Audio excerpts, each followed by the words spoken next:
Assalamualaikum warahmatullahi wabarakatuh. Hai semuanya, saya Hanisa Tata Ilahi dari Prodi Psikologi Islam 3A dengan NIM 12308201020. Oke semuanya, di video kali ini saya akan sedikit menyampaikan tentang materi seputar motivasi dalam psikologi pendidikan.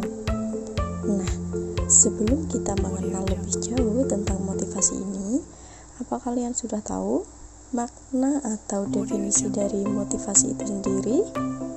Jika belum tahu, kita akan sama-sama sedikit mengulas apa sih motivasi itu. Di sini kita akan sedikit mengulas tentang motivasi itu sendiri.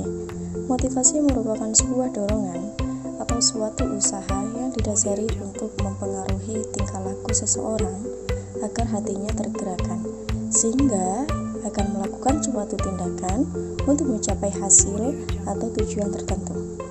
Istilah motivasi baru digunakan sejak awal abad ke-20. Selama beratus-ratus tahun, manusia dipandang sebagai makhluk sosial dan makhluk intelek. Manusia bebas untuk memilih dan pilihan yang ada, baik atau buruk, tergantung pada inteligensi dan pendidikan individu masing-masing.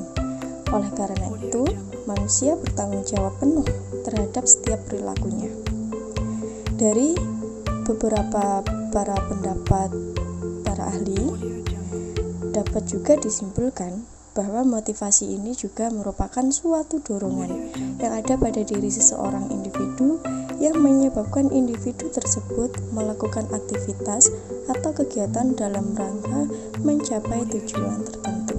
Next, di sini kita akan mengetahui beberapa teori-teori motivasi. Menurut para ahli, teori-teori motivasi terbagi menjadi 3 bagian, yaitu yang pertama, teori kebutuhan. Teori ini menyatakan bahwa manusia merupakan makhluk yang tidak akan puas hanya dengan terpenuhi satu kebutuhan.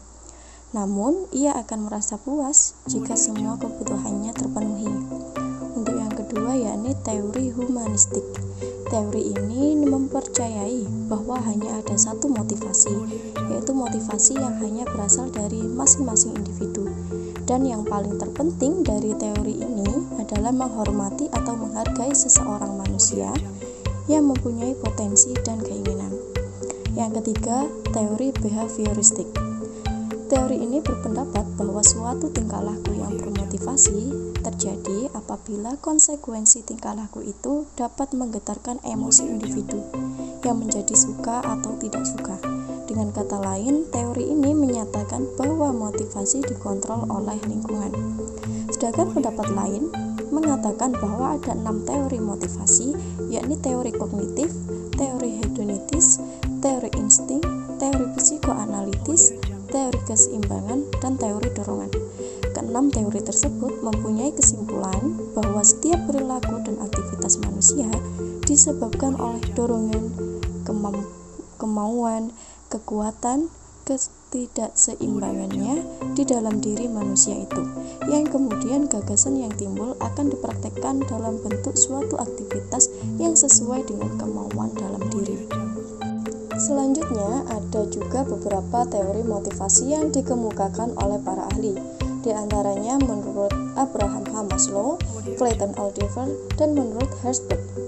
Teori motivasi menurut Abraham H. Maslow, manusia dimotivasi untuk memuaskan sejumlah kebutuhan yang melekat pada diri setiap manusia yang cenderung bersifat bawaan. Kebutuhan yang dimaksud ini terdiri dari 5 jenis dan terbentuk dalam satu tingkat. Hierarki kebutuhan, yakni kebutuhan fisiologikal, kebutuhan keamanan, kebutuhan sosial, kebutuhan prestise, dan yang terakhir aktualisasi diri.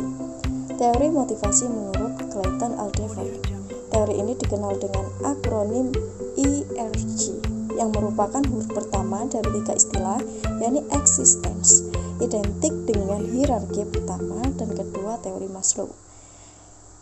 Relatedness senada dengan hierarki ketiga dan keempat konsep Maslow. Growth mengandung makna yang sama dengan hierarki kelima Maslow. Apabila teori yang dikemukakan oleh Aldever ini disimak lebih lanjut, maka akan terlihat bahwa makin tidak terpenuhi suatu kebutuhan tertentu, maka makin besar pula keinginan untuk memuaskannya. Yang terakhir yakni teori motivasi menurut Herzberg. Teori ini dikenal dengan model dua faktor dari motivasi, yakni yang pertama adalah faktor motivasional, yang artinya hal-hal pendorong berprestasi yang sifatnya intrinsik atau bersumber dari dalam diri seseorang. Sedangkan yang kedua yakni faktor Huygens atau pemeliharaan, yang merupakan faktor-faktor yang bersifat ekstrinsik atau bersumber dari luar diri seseorang. Sedangkan MC Schlein berpendapat bahwa motivasi itu dapat dibedakan dalam 3 motivasi, yakni yang pertama motivasi untuk berprestasi, yang merupakan dorongan untuk mengungguli, berprestasi sehubungan dengan seperangkat standar bergulat untuk sukses. Ciri-ciri dari individu yang memiliki motivasi untuk berprestasi yaitu berusaha melakukan sesuatu dengan cara-cara baru dan kreatif, mencari feedback tentang perbuatannya, serta memilih resiko yang tinggi dalam perbuatannya dan mengambil tanggung jawab pribadi atas perbuatannya. Yang kedua yakni motivasi untuk berkuasa, merupakan sebuah motivasi yang membuat orang lain berperilaku dalam suatu cara di mana orang-orang itu tanpa dipaksa tidak akan berperilaku demikian, atau suatu bentuk ekspresi dari individu untuk mengendalikan dan mempengaruhi orang lain. Yang terakhir yakni motivasi untuk berafiliasi atau bersahabat, merupakan hasrat untuk berhubungan antar pribadi yang ramah dan akrab. Afiliasi di sini menunjukkan bahwa individu memiliki motivasi untuk berhubungan dengan individu lainnya. Next, di sini kita akan mengetahui tujuan dan fungsi dari motivasi itu sendiri. Seperti yang diketahui sebelumnya, bahwa motivasi merupakan sebuah pendorongan suatu usaha untuk mempengaruhi tingkah laku seseorang agar tergerak hatinya untuk bertindak melakukan sesuatu hingga mencapai tujuannya. Dan secara umum, tujuan motivasi sendiri ini adalah untuk menggerakkan atau menggugah seseorang agar timbul keinginan dan kemauan untuk melakukan sesuatu sehingga dapat memperoleh hasil atau pencapaian tujuan. Sedangkan fungsi dari motivasi menurut Sudirman AM ada 3, yakni yang pertama mendorong manusia untuk berbuat, yang kedua menentukan arah perbuatan, dan yang ketiga menyeleksi perbuatan. Peranan motivasi dalam mempelajari tingkah laku seseorang ini sangat besar sekali dan berpengaruh. Hal ini menurut Wisnubroto Hendrojuwono disebutkan motivasi diperlukan bagi reinforcement atau stimulus yang memperkuat dan mempertahankan tingkah laku yang dikehendaki, yang merupakan sebuah kondisi yang mutlak. Motivasi menyebabkan timbulnya berbagai tingkah laku, di mana salah satu di antaranya mungkin dapat merupakan tingkah laku yang dikehendaki. Macam-macam motivasi. Motivasi sendiri ini mempunyai macam-macam yang bisa dilihat dari 2 macam sudut pandang, yakni motivasi intrinsik. Menurut Saiful Bahri, merupakan motif-motif yang menjadi aktif atau berfungsi tidak memerlukan rangsangan dari luar, karena dalam individu sudah ada dorongan untuk melakukan sesuatu. Dan yang kedua yakni motivasi ekstrinsik. Menurut A.M. Sudirman, motivasi ini adalah sesuatu motif-motif yang aktif dan berfungsinya karena adanya perangsang dari luar.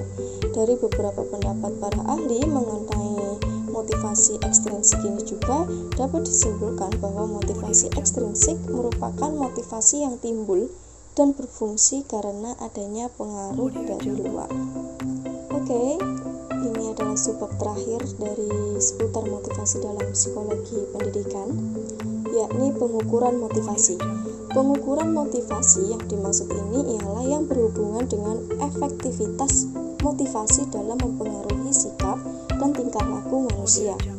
Motivasi menjadi efektif dan tepat sasaran ketika dilakukan sesuai dengan teori dan diterapkan pada objek yang tepat. Dengan demikian, jika didapati manusia yang dalam sikap dan tingkah lakunya tidak terarah dan tanpa tujuan, dapat dipastikan bahwa orang tersebut tidak memiliki motivasi. Sedangkan secara psikologis, dikenal beberapa model pengukuran psikologis seperti TAT dan CAT. TAT pada awalnya merupakan model pengukuran motivasi yang dikembangkan dari teori kebutuhan McClelland. Oke semuanya, alhamdulillah demikian kita telah selesai mengulas sedikit tentang motivasi dalam psikologi pendidikan. Saya selaku pemateri mohon maaf jika ada kesalahan dan semoga apa yang saya sampaikan tadi bisa bermanfaat bagi kita semua. Saya selaku pemateri izin undur diri serta mengucapkan terima kasih banyak kepada audiens. Billahi taufiq wal hidayah, wassalamualaikum warahmatullahi wabarakatuh.